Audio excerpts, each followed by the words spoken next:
Peter ametoka kunipa hizo taarifa kwamba huyo ana asilimia zaidi ya 99 kuwa mshambuliaji. Na anatoka nchini Mali. Anaitwa Ibrahim Doumbia. Ni top scorer wa ligi ya Mali, maana mfungaji bora wa ligi ya Mali msimu uliopita. Timu yake walikuwa wanachezea inaitwa AS Clofina Club ambayo imemaliza nafasi ya 7 kwenye ligi ya Mali ya msimu uliomalizika. Amefunga mabao 17, ameassist mara 4 kwenye michezo 24. Kwa mchango wa mabao 21 kwenye michezo 24. Huyo ndo ambaye atatambulishwa. Ni mchezaji ambaye awali Simba walihitaji kumfanyia majaribio kwenye michuano ya kombe la Kagame ambayo inatarajiwa kuanza weekend hii, lakini baadaye wakaridhika na kile ambacho alikionyesha msimu uliopita. Amesaini mkataba wa miaka 2, lakini kwenye hiyo miaka 2 kama kaida yao Simba ule mwaka wa mwisho una kipengele cha kuactivate endapo akiridhika na kiwango chake kwenye huo msimu mmoja. Kwa hiyo paka saizi kuelekea hiyo saa 7 kuna uwezekano mkubwa akawa ni Ibrahim Doumbia ndo anaenda kutambulishwa. Nafasi yake umesema ni mshambuliaji wa kati. Wakanda kumekuwa kuna malalamiko asilimia kubwa zaidi kwa baadhi ya wana Simba ambao wanaonekana kutoridhishwa na kiwango cha Selemani Mwalimu. Atafuta mshambuliaji wa juu ambaye mwenye quality ya convert nafasi yoyote ambayo inayopatikana. Wamepita wachezaji kadhaa pale Simba, hasa maybe kwa misimu hii 2 mfululizo, Ateba, Mkwala, lakini wastani wao bado haupishani sana na Selemani Mwalimu. Maamuzi pia Steve Baker kutumia force number 9. Maana tunaona kina Mpanzo anatumika, kina Chama na wengineo. Ni kweli Simba wanahitaji kupata material ya namna hiyo ya striker ambaye akawa na wastani wa kuconvert nafasi, ama wanahukumiwa na history background ya wachezaji waliopita kina Kagere Boko.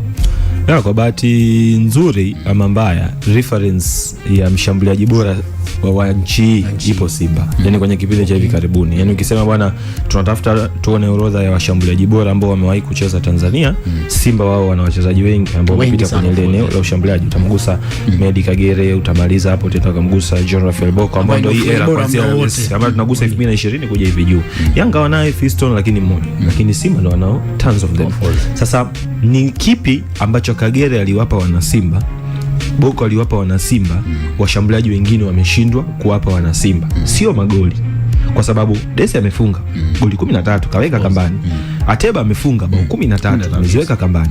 Selemani msimu uliopita kwa game time ndogo ana goli takriban 9 ana goli 9 Selemani Mwalimu. It means uwezo wa kuchukua mpira kuweka kambani wanao. Changamoto inakuja wapi? Changamoto inapokuja ni uhakika wa kufunga. Yani kuna muda unahitaji mshambuliaji ambao una uwezo wa kumtegemea. Kwamba bwana tunaenda kucheza dhidi ya Stade Malien, tunaenda kucheza dhidi ya Esperance, tunaenda kucheza dhidi ya Yanga. Wakabe wote lakini fulani mwekee watu wawili kwa sababu ikidondoka nafasi huyu mtu anakufunga. Yani hicho ndio kitu ambacho kilikuwa kina miss kwa Ateba, ndio kitu ambacho kimemiss kwa Dese Mkwala, ndio kitu ambacho kimemiss kwa Selemani Mwalimu msimu uliopita. Kwamba wanaweza wakawepo uwanjani, timu ikawa inahitaji goli kwa hali na mali, alafu huyo mshambuliaji akashindwa kukupa goli. Hiyo ndio tofauti. Lakini ukirifaa msimu ya nyuma, ulikuwa una Medi Kagere, unamwambia Al Ahly mimi nacheza na wewe, chunga Media na kuweka kambani. Tunacheza na wewe, ukidondosha tu mpira Boko anakuweka. Tunacheza na wewe, yani sijui ni Yanga Wakabe wote, ila uwezi kumkaba Kagere kwa sababu nafasi yoyote ndogo ana uwezo wa kuigeuza ikawa bao. Kwa hiyo mimi naamini kabisa kuelekea maboresho ya kikosi cha Simba hawahitaji tu magoli, kwa sababu magoli wameshayapata hapa nyuma. Yani wewe mtu unamshambuliaje anafunga bao 13 kwenye mechi 30 ni wastani mzuri. Means ana wastani wa bao moja kwenye mechi 2, sio wastani mbovu. Lakini je, anakuhakikishia kwamba pale ambapo unahitaji goli yeye ana uwezo wa kuliweka kambani? Hicho ndio kitu ambacho Fiston alikuwa na guarantee Yanga kwamba bwana naenda kucheza mechi ngumu sijui dhidi ya nani, lakini huyu mwamba muda wowote anakufunga.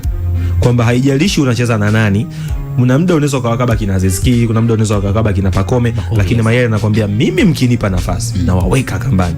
Kwa hiyo kama ni Ibrahim Doumbia, kama ni Selemani Mwalimu watafanikiwa kuswitch mindset yao msimu unaokuja, wanahitaji kuwapa wana Simba kitu cha aina hii ambacho wamekikosa msimu hivi karibuni. Okay, na kwa mazingira ambayo tumeshashuhudia hasa sajili kadhaa ambazo umeshazitangaza zimezingatia yale ambayo kuna yaona kwamba Simba alikuwa na shida kwenye maeneo. Nathaniel, Bakari Msimu pamoja na nani Kevin Nash. Ya mpaka sasa hivi ukiutazama usajili wa Simba umeenda kugusa maeneo ambayo walikuwa wanahitaji maboresho.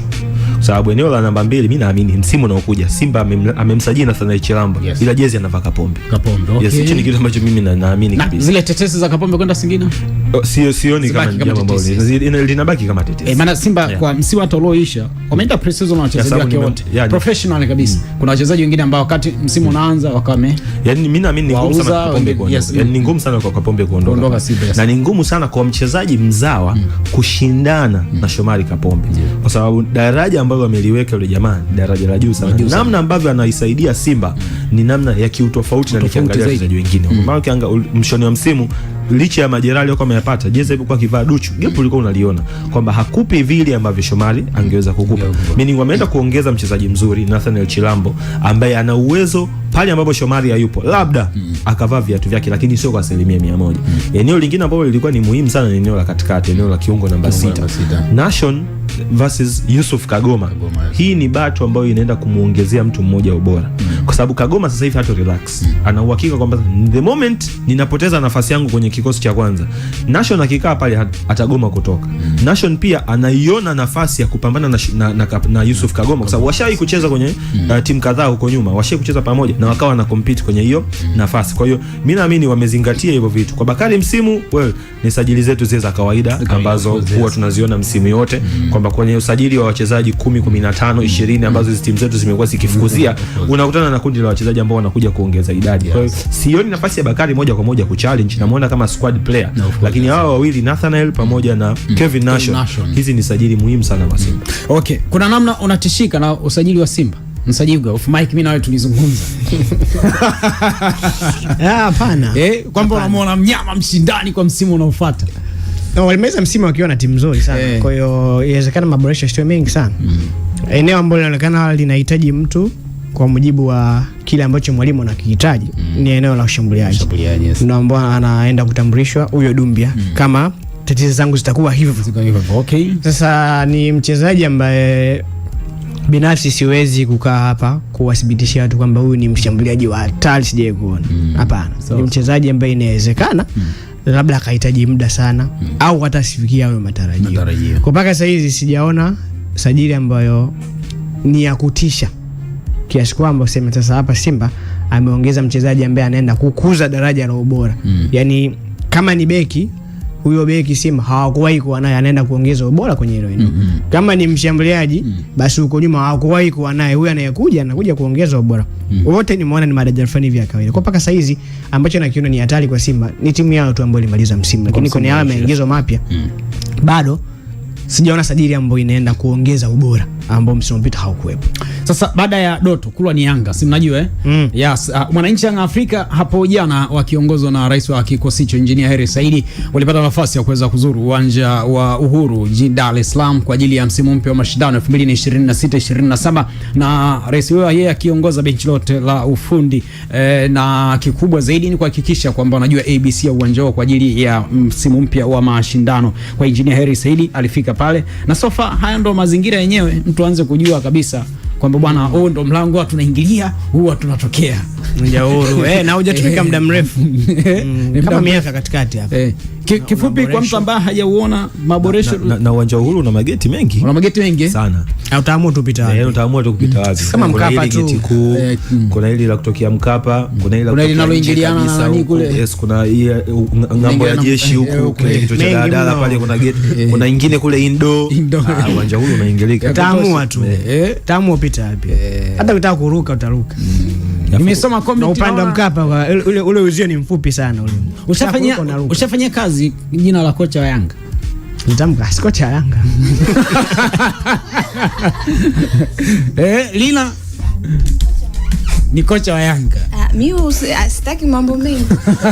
Wasaidizi wa kocha wetu, kocha wa Yanga. Nimemaliza.